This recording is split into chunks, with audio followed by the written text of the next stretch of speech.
这个真的有点夸张。我只是丢一段影片进去 ，AI 直接帮我把整个动作、运镜、节奏全部复制出来，而且不是模仿而已，是几乎一模一样。今天这支影片你会看到一个已经不像剪辑工具的 AI， 而是接近导演等级的影片生成器。所以我觉得最适合的3种人：第一，做短影音的人；第二，做 AI 内容创作的人；第三，做品牌或商业影片的人。尤其是那种看到一支爆款，想做自己的版本，这个真的很好用。为什么这东西会红？如果你有在做短影片，你一定遇过这几个问题。你看到一个很红的影片，想模仿，但你拍不出来，或者剪出来的节奏完全不对，动作很卡，看起来就很假。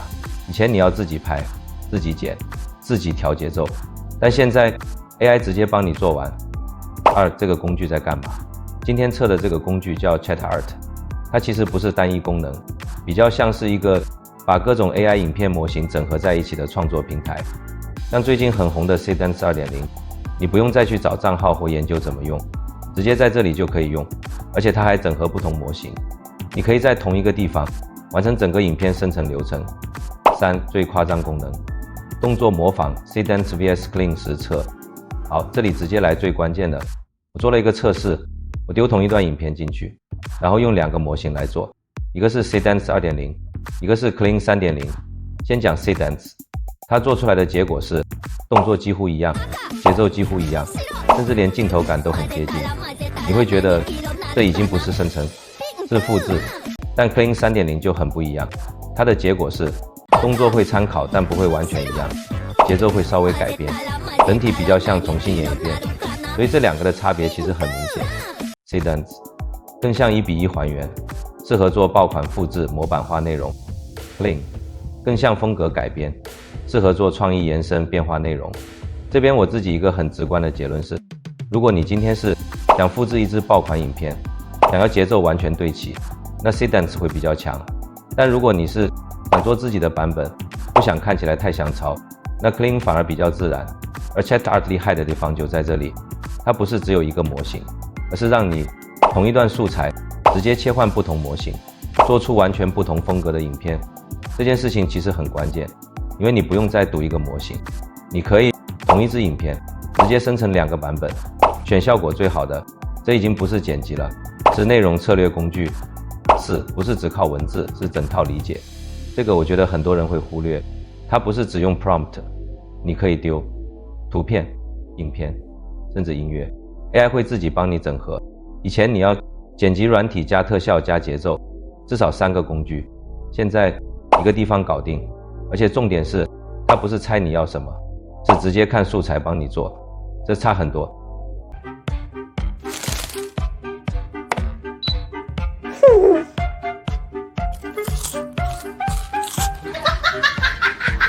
运镜能力等于导演感。还有一个地方我觉得很夸张，就是运镜，你可以直接讲推进、跟拍、环绕， AI 真的会照做这种东西。以前是拍摄技巧，不是剪辑技巧，但现在变成一个指令，这个其实已经不是工具了，是在模拟导演思维。